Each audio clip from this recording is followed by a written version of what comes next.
So we're going to go ahead and get right started by introducing our speaker, Dr. John Keller from the Fiske Planetarium. So Dr. Keller is the director of the Fiske Planetarium. He's a planetary scientist and research with research interests in astronomy, education, and teacher preparation. Previously, Dr. Keller was an associate professor in the physics department and co-director for the Center for Engineering, Science, and Mathematics Education at California Polytech. After obtaining a BS in biology and an MA in education from Stanford, Dr. Keller taught high school science in the Bay Area for 5 years. He then completed an MS in astrophysics from the University of Colorado before working as a program coordinator at AstroCamp, an astronomy education center for a middle school in California. Dr. Keller completed his PhD in planetary science at the University of Arizona, where he worked for a 2001 Mars Odyssey mission. While in graduate school at CU, Dr. Keller worked closely with the Fiske staff as co-author of the long-running planetarium show, Kids in Space.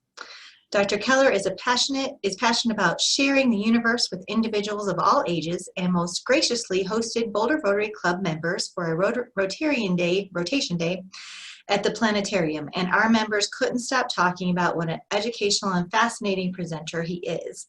Welcome, Dr. Keller. Hello, everyone.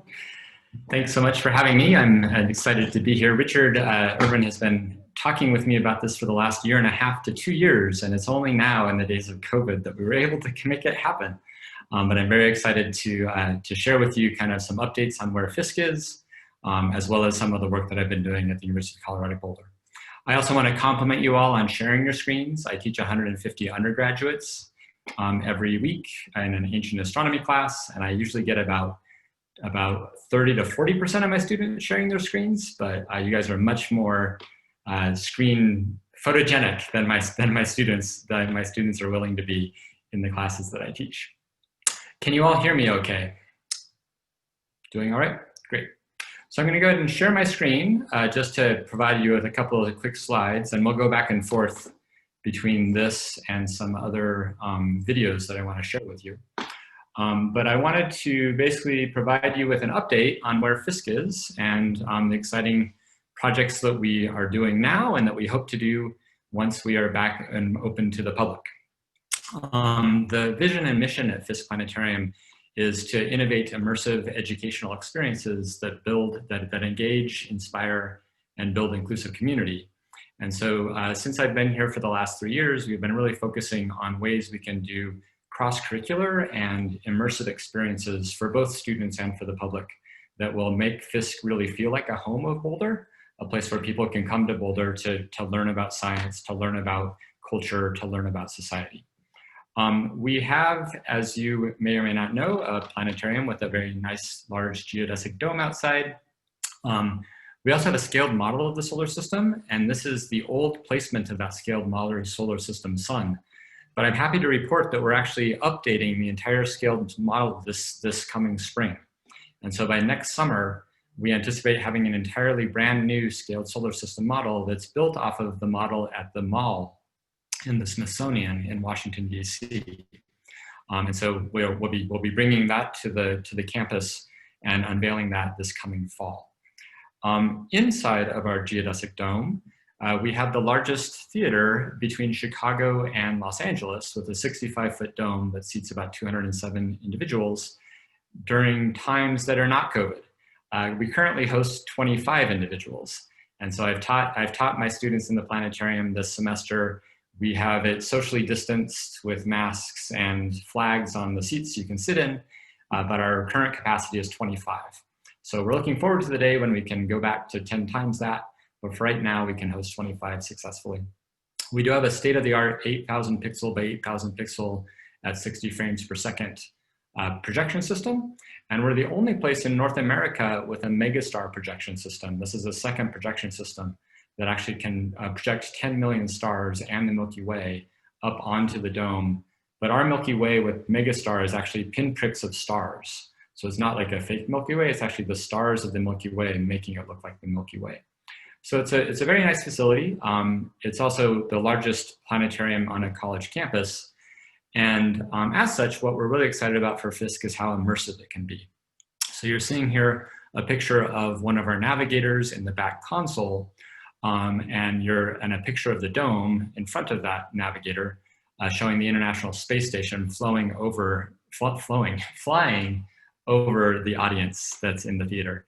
And so if you haven't been to Fiske yet, you can imagine yourself sitting inside of the theater and having the International Space Station flying right over your head.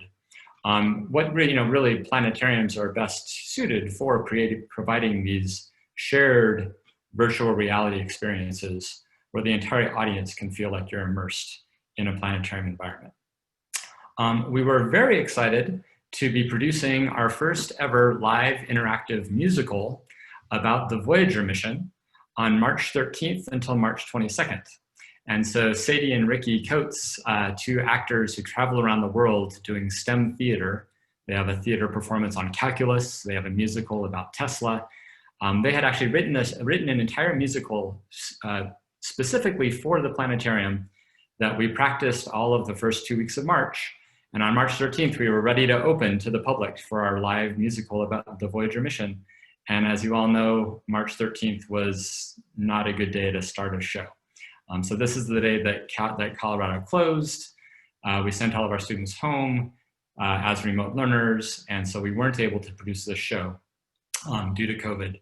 But we are prepared to have them, they're ready to go once we're back and open to the public. So stay tuned for the opening of Voyagers. What I wanted to emphasize now is just kind of what have we been doing since we have closed for the last six or 7 months. What has Fiske been doing in the meantime to remain current and active and engaged with our stakeholders? And so I'm going to be sharing some videos of these 3 programs with you after I finish these slides. But since March, early April, we've been running 3 really successful virtual educational programs called Dome to Home, A View from Earth, and Science Under the Dome. And so Dome to Home was intended primarily for our K-12 audiences, but we allow grade school and middle school and high school students to log into YouTube and ask us live questions via the YouTube chat, where our navigator and presenters show what they would see normally in the theater and teach space science and other topics to students virtually on their computers and laptops at home. A View from Earth is a podcast that we've wanted to start up, and we finally took this summer to start up a podcast. This is featuring local scientists and researchers from the Front Range, both from CU Boulder and from national labs and from across our community, kind of a 1-hour interview podcast that you can download off of SoundCloud. And then also Science Under the Dome is a series we ran before in person, but this is for graduate students and faculty members to present their science to the public. And so I'll show some videos of Dome to Home and A View from Earth in a second to give you a sense of what those might look like online, even though you can't be fully immersed in the theater. And then lastly, we've continued during the days of COVID to be a major full dome theater producer. So Fiske has a production house. We have a staff of we have 1 full-time staff, a large student staff, and a number of contractors that has allowed us to produce all of the full dome shows that you see listed here. One of the unique things about Fiske is one of our emphases is to provide free content to many of the thousands of smaller planetariums that are around the country. Planetariums in general don't make thousands or millions or billions of dollars. And so there's a lot of small theaters with 25 and 30 person and 10 person seat capacities.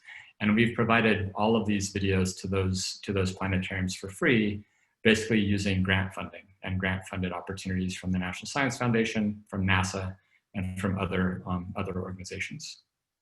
One of the ones we're most excited about is a movie that we just came out with. Again, we came out with it this summer when all of our planetariums across the country are closed. But we have a film about the Mosaic Mission, which is this very exciting mission about a polar icebreaker that's been drifting across the Arctic Ocean for the last year, since September of 2009. So I'm going to show you a little clip from that video called Drifting North. Before we get to those, actually no, we will do that right now. We will stop this, and I will share with you just 3 videos that emphasize, that share with you Dome to Home, A View from Earth, and Drifting North. So let me know if you aren't able to hear or see this, but we're gonna first start with Dome to Home. And so, oh, sorry, one more thing I have to check. I do have to check that I share my screen properly. Yes, okay. So here's a really quick 1-minute trailer that gives you a sense of what Dome to Home might look like. Again, I encourage you to if you know of any children in your life, any grade school children, middle school, high school children, grandchildren, teachers who teach children, anybody who works with K through 12 students. This is a series that we've been running since spring, and this is Dome to Home.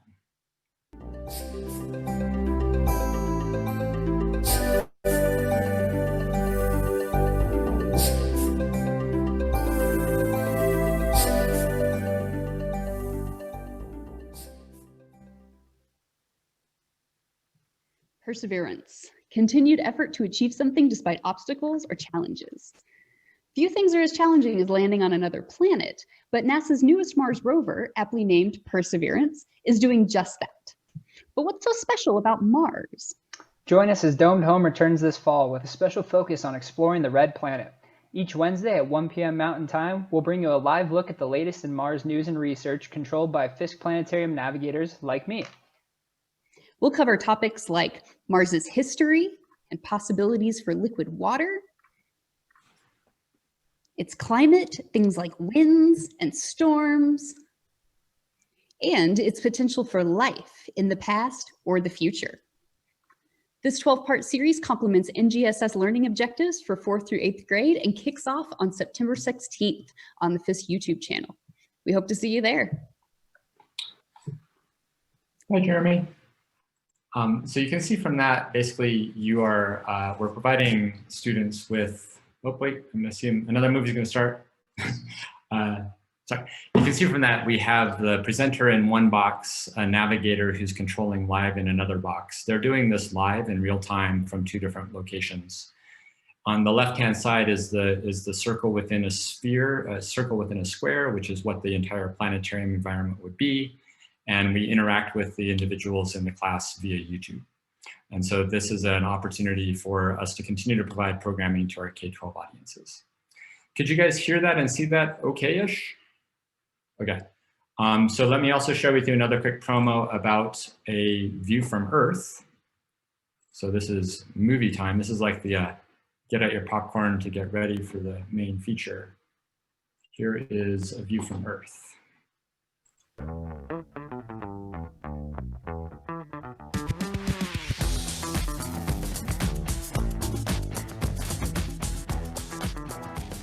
Do you have a favorite sort of black hole misconception or things that people think they know about black holes? It's fun to kind of learn about the backstories and kind of your personal story. How did you get to where you are working on all this cool stuff?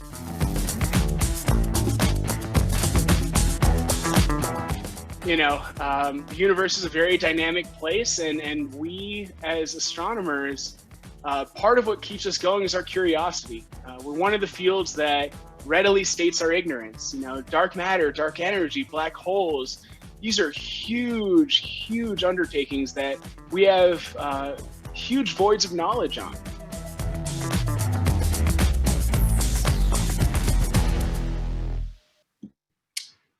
So that podcast is available online at the Fiske website, colorado.edu/Fiske.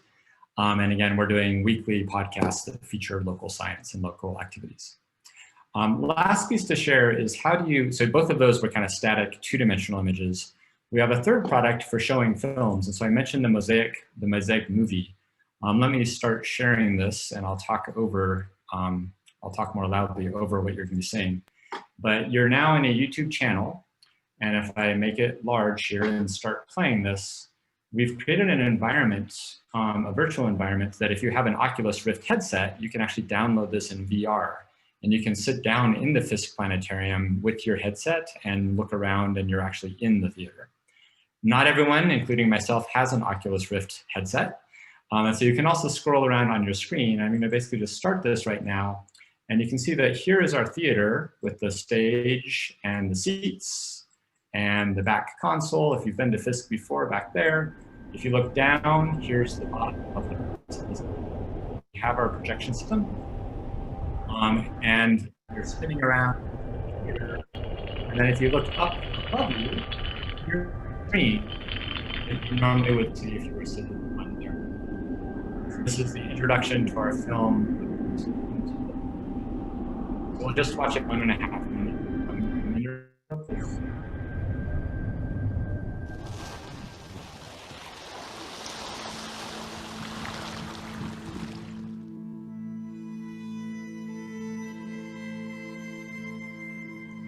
What does it take to get a number? The numbers that we read in books, see on maps, and hear in the news about the Arctic. Numbers describing sea ice thickness, snow depth, ocean and air temperatures, and clouds. Numbers that explain why the sea ice is decreasing and how that impacts all of us living on this planet. It's September 20th, 2019 in Tromsø, Norway, the gateway to the Arctic, and a team of scientists and crew are packing up and getting ready to set. And it has now paused, so I will stop here. But could you see how you were able to move around in different directions and see the theater as though you're still sitting in the theater? That's a new tool that we've recently created to try to provide an opportunity for people to get to Fiske, even though you can't actually get to Fiske. Just to finish off, and then I'll stop for questions. I also wanted to share one last thing that's been happening inside of the theater over the summertime. And so I shared with you a second ago, you were looking down into the pit where we used to have our big Zeiss projection system. This summer, we went ahead and demolished that pit. Not demolished the pit, but we took down the walls that normally would have kept you from falling into the giant hole here. So you can see in this, we first did some asbestos abatement, realized there wasn't much asbestos to worry about, took down the wall that is here that would normally keep you from falling into the pit, put some caution tape up so that students wouldn't fall into that hole. And then we basically put down a floor.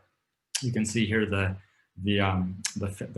framing for a floor in our pit area.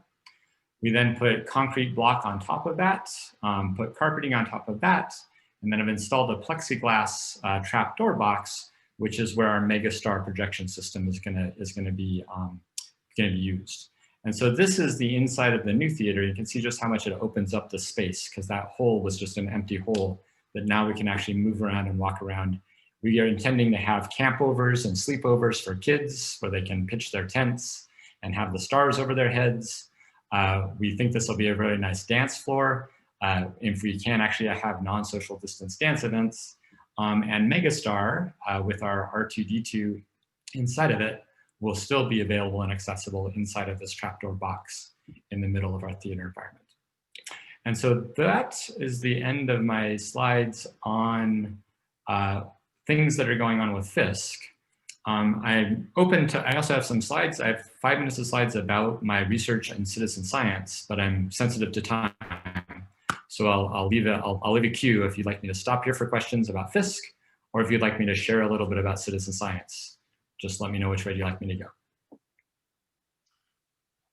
Why don't we go to a couple of questions, and then if we have some time, we'll have that. And that way we can have some questions on the citizen science as well. Does that sound good with Perfect. you, Dr. Keller? Sounds great. Okay, great. Well, we do have some questions, and the first one is is there anything that you're doing to attract a more diverse audience, so that even some of the minority communities are benefiting from the Fiske Planetarium? That's an excellent question, and we really appreciate that that question. This is actually very, very important to Fiske Planetarium and planetariums in general. Just that planetariums haven't traditionally served as diverse of populations as the communities in which they are existing in. We at Fiske, in our current closed state, have been addressing that through our social media efforts. And so basically our platforms on social media of Instagram and Twitter and Facebook, we've been really focusing and emphasizing scientists from diversity, supporting Black Lives Matter, supporting other efforts that are focused around diversity and inclusivity. And then more directly, we are right now just received a grant that is focusing on bringing students from Title I schools and underrepresented and under-resourced schools to use our virtual Fiske platform while we're currently running virtual Fiske by actually having customized shows just for those classrooms. So traditionally, virtual Dome to Home is actually for anybody who logs on in the country. But from this specific grant, we're doing customized shows for students from Title I schools so that students can have more, so teachers can have more personalized experiences for those students in virtual Fiske. We're also writing right now an NSF grant that's going to focus on providing planetarium programming, but with an emphasis on social emotional learning, which is an important holistic way of looking at learning for children and students. And so one of the main emphases of that grant will be serving underserved populations from Denver and the surrounding Denver-Boulder metro area. And so definitely part of it is targeting the recruitment and promotion and bringing people to Fiske. And the other is making sure that the programming is provided is addressing the needs of what we're hearing from our teachers in terms of serving those populations. Great, thank you, Dr. Keller. Now you had great videos that you shared with us, but President Sally has a technical question about them. Go ahead, Sally.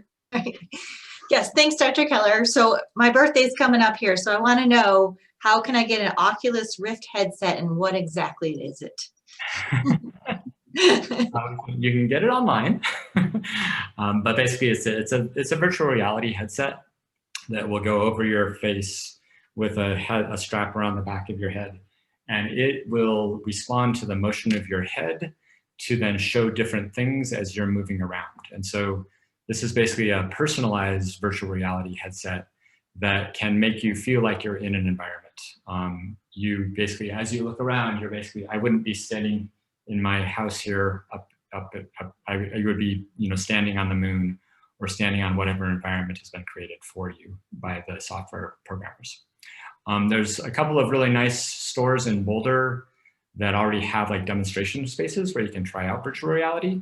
I'm forgetting the names of them, but if you just type in virtual reality Boulder, there's a couple of places where you don't have to spend, I think these guys run in the range between $200 and $1,000 depending upon the quality. And you can get a simpler experience if you go to one of those virtual reality stores. Thank you. Thank you very much. Next question is Meryl Glustrom. Meryl, go right ahead.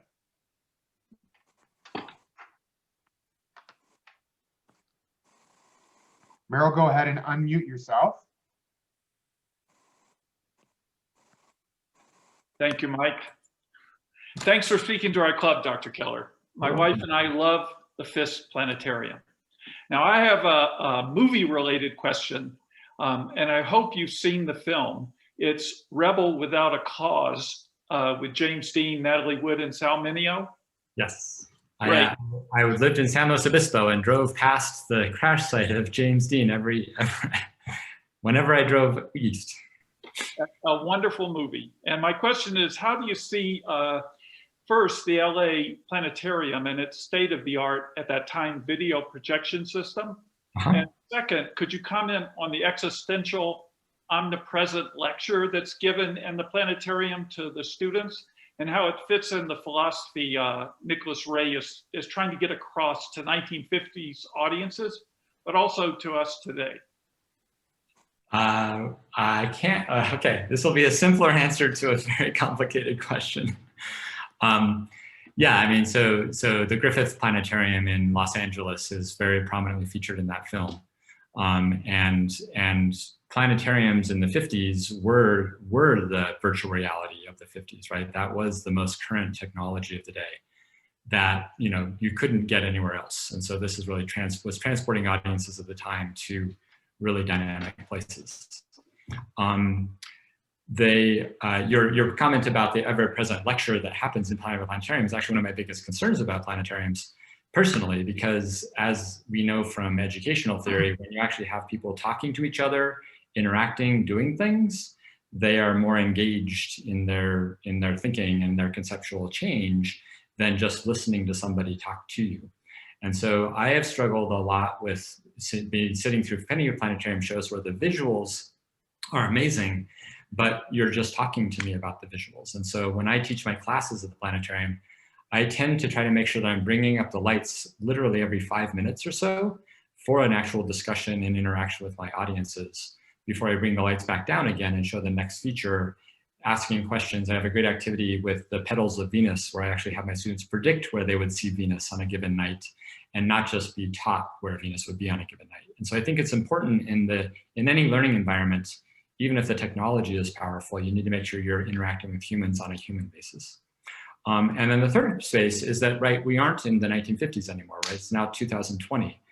And so will planetariums survive into the 2050s and 2070s and 2090s? And I think the one thing that planetariums do provide is a communal experience. As Sally was just asking about her VR headset, people can have really awesome experiences in their VR headsets, but you're by yourself in your own head experiencing it alone. And I know for myself, I get really, really claustrophobic and or not bored, but I'm like, I want it like you take the heads off and you see all the people around you that you weren't interacting with. What's really nice about planetariums is you can sit next to your partners, next to the people that you know, other people you don't know. You can have a communal experience that is still immersive, but it's communal. And so many, many people can share that together. And I think that's an important part of humanity, is sharing virtual experiences, not just sharing them by yourself. So I don't know if that's answered your question, but it's what came to my mind. Yeah, thank you very much. It's the teenage angst of that time was existential, and I think he wanted to reinforce that with the lecture. Yeah. But he forgot about the communication principles you're bringing up. Yeah. Thank you very much. You're welcome. Thanks, Meryl. Great. Before I go to the next question from past President John Sullivan, I have a question. With Elon Musk and Jeff Bezos and all these private ventures, I'm just kind of curious, as a professor, are you seeing more interest in that which we're reading about every day? I mean, this whole new venture towards Mars and other things? Yeah, I mean, I think with the launch of the most recent launch of the Falcon up to the space station, I think there as the first returned U.S. spacecraft to the International Space Station since the space shuttle, that inspired a large number of my readership and people that I know getting re-inspired about spaceflight. We're making a film right now about the Artemis mission. And if you don't know what Artemis is, this is the NASA's effort to place the first female and male on returning to the moon or going forward to the moon. And so we will be launching Artemis 1 within the next year and a half, which won't have humans. And then Artemis 3 will launch hopefully by 2024, 2026.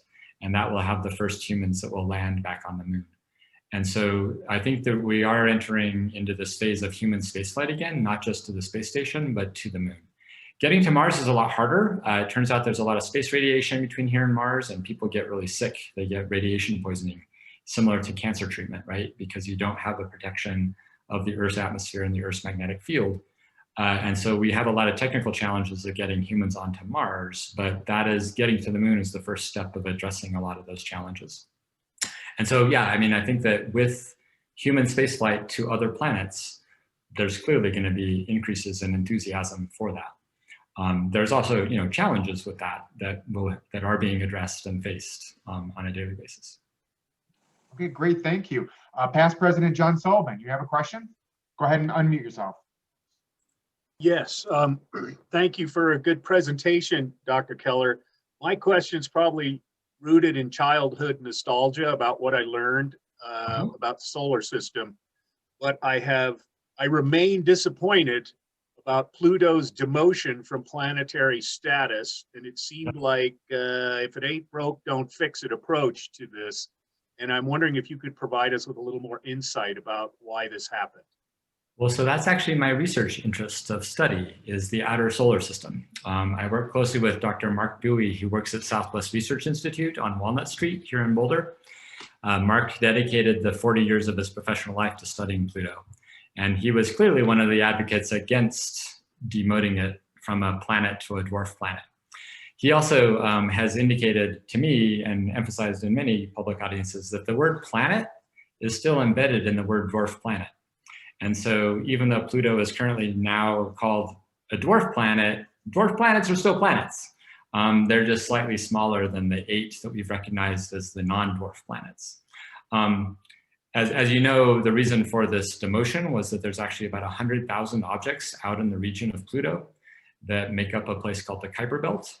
And that Kuiper Belt is similar to our asteroid belt. The same existential crisis happened in the 1800s when we discovered the first 5 asteroids and we named those planets. And then we found another 300 more asteroids and we stopped calling them planets. But that all happened in about a 10-year window, not in a 60 to 70-year window. And so I totally hear you. I too love Pluto. Pluto is my favorite planet. And I tell my students it's a planet because it is planetary. It's definitely a planetary world. It's just that it's, it's really this issue of the dynamicists who keep track of the stuff that's going around the sun didn't want to have to memorize 1,008 names. Whereas the geologists, the planetary geologists, like the New Horizons mission showed that Pluto is as dynamic, it's actually more dynamic than Mercury and Venus, right? It's more planetarily active as a dwarf planet than many other of the inactive major planets, the boring major planets. So I don't know if that answers your question, but I feel your angst, I share your pain, and I appreciate you endorsing Pluto. All right, Cassidy Murphy has a question. Go ahead, Cassidy. Thank you, Dr. Keller. I just wanted to say that I've got my Oculus ready to go. My question is, I'm actually up in the Absaroka Mountains in northern Wyoming, and when I go out at night, I can see the Milky Way. I can see as many stars as I could possibly count, and I also see satellites zooming by.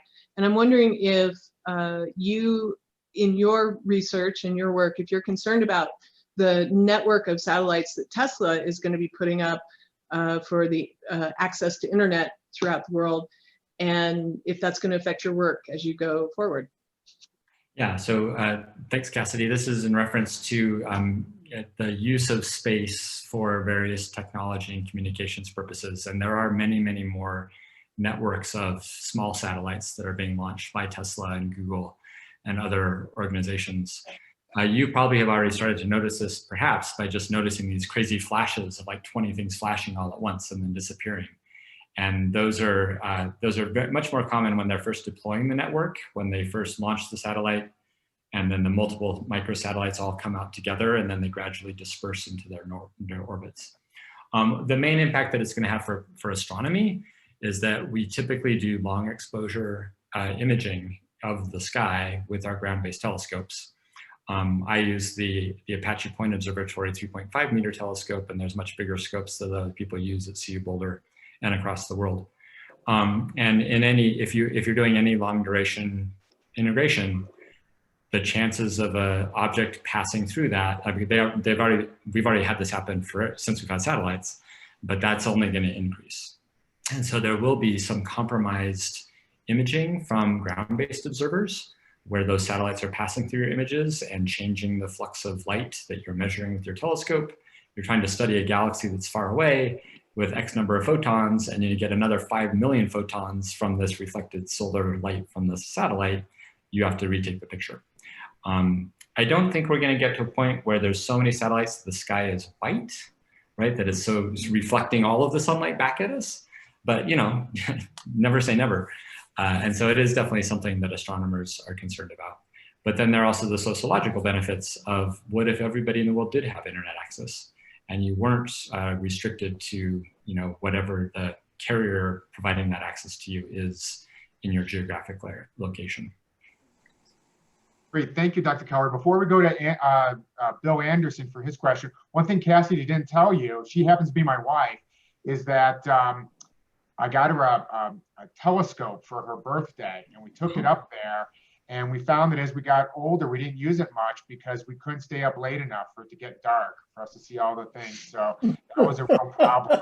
But the trick is you can also observe in the morning. So if you get up at 4, I don't know if you guys are going to get it, but if you're up at the 4 in the morning, Mars and Venus right now are amazing. Venus is in the east, and Mars is red in the west. So you just have to shift your schedule. Okay, well, I'll just wait for the movie to come out. Okay, so Bill Anderson, you've got a question. Yes, Dr. Keller, thank you so much for joining us today. I feel like I'm going to get a disappointing answer given what you said about radiation and the risks of travel. But, you know, we've all seen so much, the show Mars, you know, the book, The Martian from Andy Weir. There's so much about that right now, the new show Away with Hilary Swank. And I'm curious what your thoughts are about the viability of a mission to Mars and when you think a real crewed mission to Mars could potentially happen in the future. Promise not to hold you to your answer. Sure. So for all of my life, 2030 was always discussed as the year, right? So that is actually, just so we know, only 10 years away. So we're still within 10 years of 2030. I never expected anything before 2030. And I actually wouldn't say that it's impossible. Like, I think we could still possibly get to Mars by 2030 within the next decade. It's just that we do have to figure out how you protect if you want them to come back, if you want the astronauts to return, we do have to come up with a way to protect them against the space radiation. And NASA has played with all types of solutions like giant electromagnets inside of your spaceship that creates a magnetic field that will protect you from radiation. That's been discussed. It takes a little bit too much energy. Putting just some mass around your spacecraft, whether it be water or whether it be dirt or whether it be lead, that is another way to protect yourself for that space travel. But in reality, to do that, you probably have to get that water or that lead or that rock from somewhere that's not in the Earth's gravity well. You actually probably have to get it from an asteroid or get it from the moon in order to deal with the mass issues of launching that much weight up into space to get it to Mars. And so it's definitely not impossible. Like, humans can get to Mars. It's just the expenses and the time and the technology required doesn't yet exist.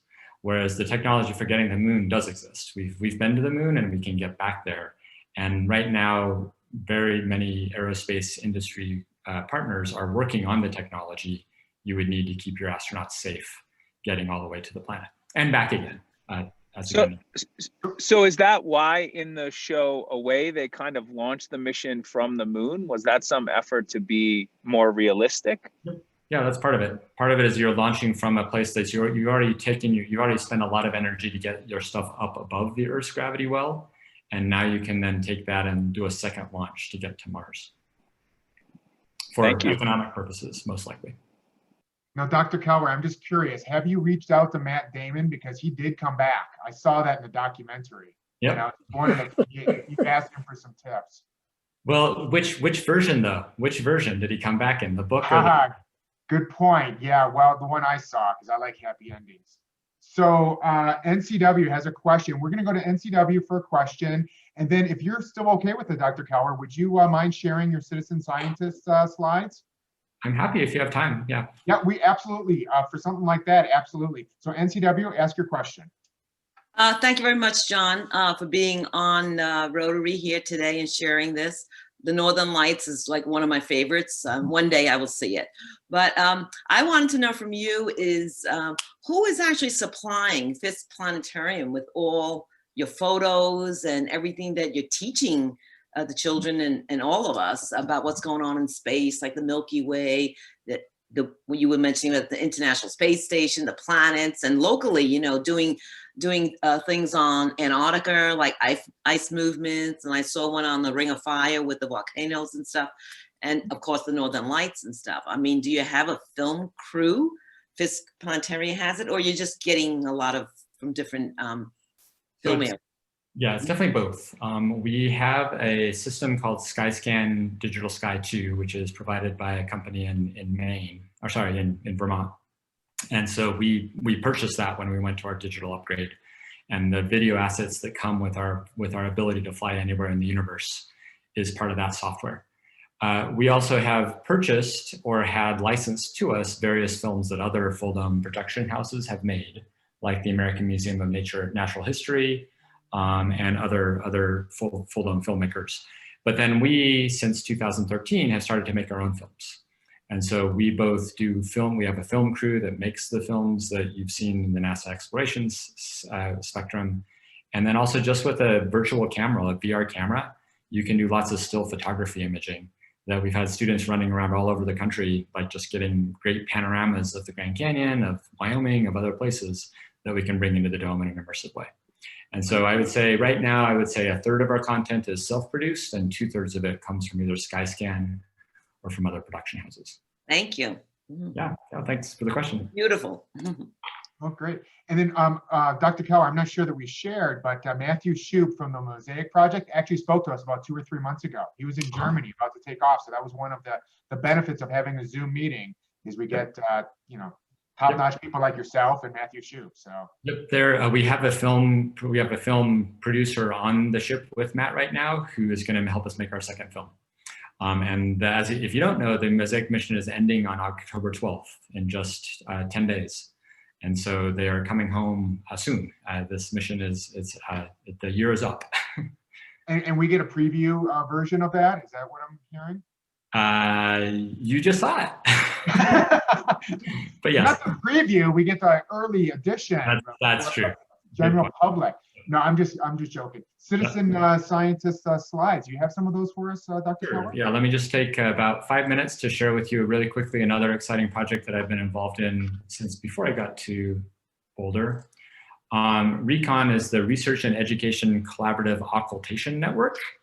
And the word they're confusing is the word occultation. But basically, this is an effort that involves high school students across the Western United States to study the outer solar system. The part of the solar system we're looking at is that place that Meryl was mentioning, maybe not Meryl, Jim. I was mentioning, Pluto was the first of the Kuiper Belt objects that was discovered. We have now mapped 4,000 more objects out past Neptune. And we estimate there's 100,000 objects that are 100 kilometers or bigger that are out past Neptune, making up the Kuiper Belt. But that's the part of the solar system that we study with this project. We do it by watching those objects in the outer solar system by Pluto pass in front of stars. When objects in our solar system pass in front of a star, they cast a shadow, kind of like an eclipse, a shadow of the star onto the Earth. And if you have enough telescopes, you can actually measure the star getting blocked, having it disappear and reappear as it's blocked by that Kuiper Belt object. We realized that with the outer solar system, because of the uncertainties involved of knowing where the shadow is going to land, we needed a network of telescopes that stretched all the way from Canada to Mexico in order to have any probability of having our telescopes in the right place to catch those objects blocking those stars. And so I spent my sabbatical in 2015 driving to every single dot you see on this map. Mark and I drove from Yuma, Arizona, all the way up to Okanagan, Washington, over the course of 5 trips to talk to high school teachers and middle school teachers and community college teachers to ask if they wanted to get a telescope from the National Science Foundation to help us measure these objects in the outer solar system. They fortunately said yes. These are some of our teams from Central California, Nevada that joined us. There's 2 other groups that met that we had a meeting for all of our southern teams in Kingman, Arizona, and another meeting for our northern teams up in Pasco, Washington. And we've trained these teachers and their students to help us do observations. And just 4 last slides. When these observations happen, shadows pass over the Earth, which you can see in this slide. That's the shadow track of a particular shadow. Various teams can measure the light curve, the brightness of the star that they're measuring. And you can see a dip. You can see a time of a certain duration when you're not able to see the star because something is passing in front of it. You'll notice that our Tonopah team here in Nevada had a much longer shadow than our Reno team, a little bit further north of Tonopah. And the reason why the length of the occultation shadow was different was because objects have shapes. And so the Tonopah team was seeing a larger section of this Kuiper Belt object than the Reno team. And you can use the duration and the placement of our telescopes to actually map out the size, shapes, and features of objects in the outer solar system. And so again, just to bring back Pluto, the New Horizons spacecraft flew to Pluto just 4 years ago. It took amazing pictures of one of the most active and dynamic worlds in our solar system. And then Mark, my colleague, discovered another object that New Horizons could fly to, 2014 MU69, which is now called Arrokoth. And so we found that the New Horizons mission could get from Pluto to 2014 MU69. And we used occultations to, one, plan for that flight to MU69, and two, to learn a little bit about it before we got there. And so these are shadow tracks from occultation measurements from 3 different campaigns, in which we actually saw this really funky looking shadow that didn't make any sense as a spherical world, but made a lot of sense as a bilobed world. And we had one other little observation here that was done on July 10th that made us think there might even be a satellite around this binary world. When we actually got to Arrokoth, that's what it looked like, which is very similar, right? That is the flyby picture of Arrokoth. And you can see that we didn't do bad, right? This was our preconception, and that was what we actually got to when we flew past that object. And just the last slide, we think that we missed the object in our first occultation attempt in June of 2017. We either caught the very top or the very bottom of it with that second observation, which is what we thought might have been a satellite, but it was actually just the edge, the top or bottom of Arrokoth. We got a solid measurement in July of 2017, and then we got another measurement in Senegal. This is the one I participated in, of just 2 chords. And those observations were very important for us to prepare and plan for the New Horizons flyby of Arrokoth. So just to finish up, occultations, occult means to hide, just like occult things hide things. And this is a great technique in planetary science for studying the outer solar system. And so using our network of teachers and students, we've been able to continue to do this for the last 7 years. The end. Oh, great. Thank you, sir. Marty Evans has a question. Marty. Tito has been with you for years. I think he's still there. What's his role now? Is he still doing all those program shows, fundraising? What is he doing to stay out of trouble? I'm sorry, I forgot. I didn't hear the first name, the name you referred to. Tito. Tito, yes, Tito. Yeah, so I first met Tito in 1996 when I was in graduate school. Tito had been at the planetariums for about 4 years, for about 5 years since then, since 1991. We celebrated his 30th anniversary with Fiske out at a pub before COVID last fall. And he's still going strong. So he is, I keep on saying, Tito, you can't retire. And he says, John, I'm never gonna retire. But yeah, he's been a fabulous representative of Fiske and manager for Fiske for the last 30 years. I will say hello to him for you when I talk to him on Monday. Thanks, Marty. Okay, and I'll take the last question before we go over to Rich. I was just curious, on a day-to-day basis, you share photos, but then you talk about the mathematics, about how you found something. I'm just curious, do you, on a day-to-day basis, how can I ask the question? Do you look at photos more, or do you have more of your observations through math and science, the equations, versus what we traditionally amateurs think that you're just looking at up in the sky? Is it really converted into data and numbers, and then you make observations? I think you understand my question. Sure. So for what I was just talking about with regards to occultations, the challenge for our high school teachers and kids is that really they're just taking a picture of a star field with lots of little stars.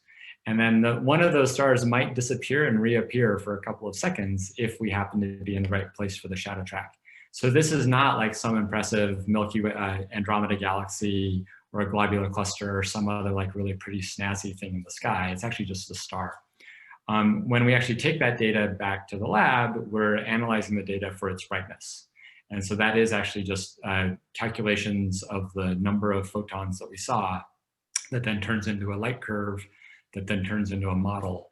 And so kind of after the initial finding of the star field and recording that, it does turn into more of a number crunching of what is the data showing about when did the occultation occur. That said, that's only a quarter of my job, right? I spend most of my time talking to the public and working in a planetarium to promote science education.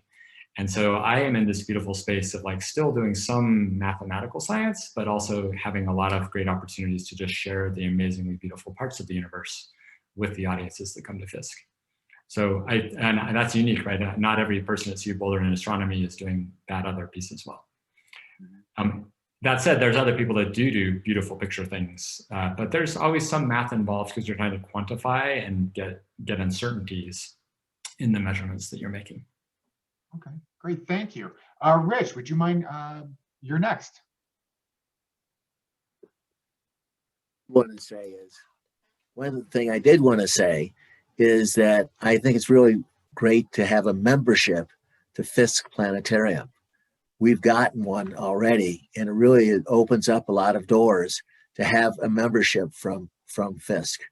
So I would urge people to do that, and then you get all these other events and other things.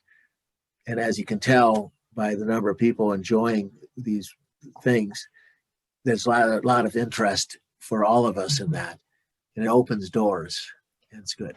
Yeah. So after that's being said, I really want to thank Dr. Keller, for being here. And as one of the things that we like to do for Rotary is give people in their name honorary thing for 100 doses of polio vaccine. And hopefully we won't be doing this much longer by continuing these. But so those will be donated in your name. So thank you so much for that. And this has been a wonderful thing to listen to. And again, finding out new vistas to watch and be involved with. I'm really grateful for the invitation, Rich, and thanks for your persistence in getting this scheduled. It's been really a lot of fun. Thank you so much, Dr. Keller. And George Russell has also wanted to point out that back when Ted Manning was president, we had a meeting at the Fiske Planetarium, and maybe someday we could do that again. That would be wonderful. Thank you so much for joining us today. Thank you. Thank you. Thank you.